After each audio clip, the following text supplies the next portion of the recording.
It began when I wandered off the familiar path in the forest, drawn by the sound of distant laughter. The trees around me shimmered with a strange light, and the air felt lighter, almost electric. I hadn't intended to stray far, but curiosity pulled me deeper into the woods until I stumbled upon a small, hidden arch made of twisted vines and glowing flowers. Without thinking, I stepped through it. The moment I crossed the threshold, the forest transformed around me. The sky above was no longer the muted gray of an overcast day but a soft lavender hue, with wisps of gold-tinted clouds swirling lazily.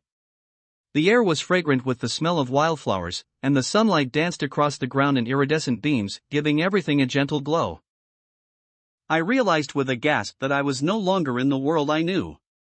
Everywhere I looked, the surroundings shimmered with an otherworldly beauty. Trees taller than I'd ever seen rose above me, their bark a deep silver, their leaves like liquid gold. Their branches swayed gently, though there was no wind, creating a soft melody that filled the air. As I walked further, delicate creatures darted past, tiny winged beings, their translucent wings catching the light like prisms. Fairies, I thought in awe. They were laughing, their voices like tinkling bells. Some flew in circles above my head, while others danced upon the petals of enormous flowers that seemed to open and close with their movements. The ground beneath me was covered in soft, velvety moss that shifted colors as I walked, from vibrant greens to soothing blues and purples. Wildflowers, larger and more radiant than any I'd ever seen, grew in clusters, their petals glowing faintly in the light. The whole place seemed to hum with life, an energy that was both gentle and overwhelming. I followed a stream that wound through the forest, its water crystal clear, running over smooth iridescent stones. Fish with scales like tiny jewels swam lazily beneath the surface, their colors changing with each flick of their fins. Occasionally, I saw larger creatures, deer with antlers that glittered like stars, rabbits with fur that shimmered in pastel shades, moving peacefully through the woods.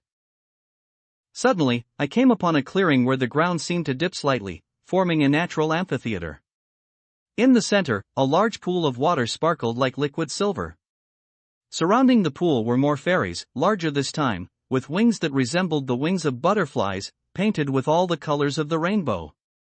They moved gracefully around the pool, singing a melody so beautiful it brought tears to my eyes. One of the fairies noticed me and beckoned me forward. Her eyes were a brilliant green, and her smile was kind. "Welcome," she said, her voice like a soft breeze. "You found your way to the realm of the Fae, a world hidden from most." I could barely speak, still overwhelmed by the beauty and magic of it all. How is this place real?" I finally managed to ask. She laughed softly, the sound warm and musical.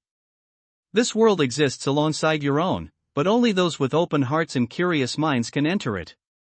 You have wandered here by chance, but it is no accident." She invited me to sit by the pool, and as I did, I watched the water ripple and shimmer, casting light onto the surrounding trees.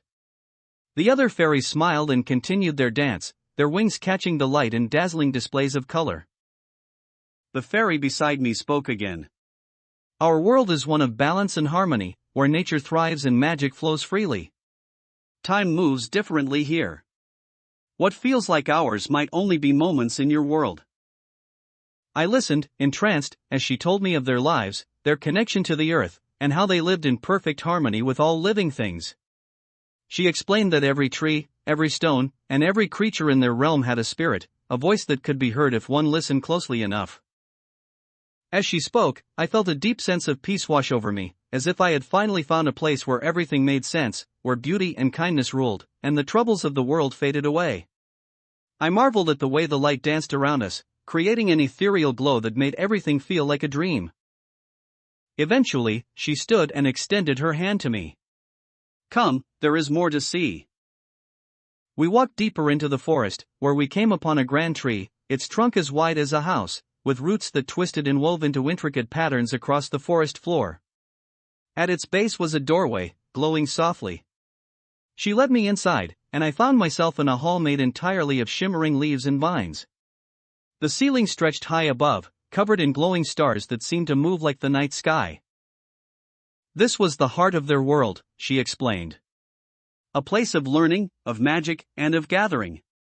Here, the fairies worked their magic, ensuring that their world and the human world stayed in balance, though most humans had forgotten about them. Time seemed to slow as I explored their world. Hours passed like minutes, and every moment was filled with awe and wonder. I met other creatures, gnomes, sprites, and even a graceful, deer-like being with antlers that glittered like diamonds. But all too soon, the fairy who had first welcomed me told me it was time to return. "Our world is not meant to hold humans for long," she said gently. "But now that you've seen it, you will carry a piece of it with you always." Reluctantly, I followed her back to the archway where I had entered. As I stepped through, the lavender sky faded back to the gray of the human world, and the shimmering trees returned to their ordinary forms. I turned back, hoping to catch one last glimpse, but the archway was gone. Now, as I sit here, the memory of that world lingers, like the scent of wildflowers after a rain. I may never return, but I know that somewhere, just beyond the veil of the ordinary, the world of the fairies still thrives, waiting for those brave enough to find it.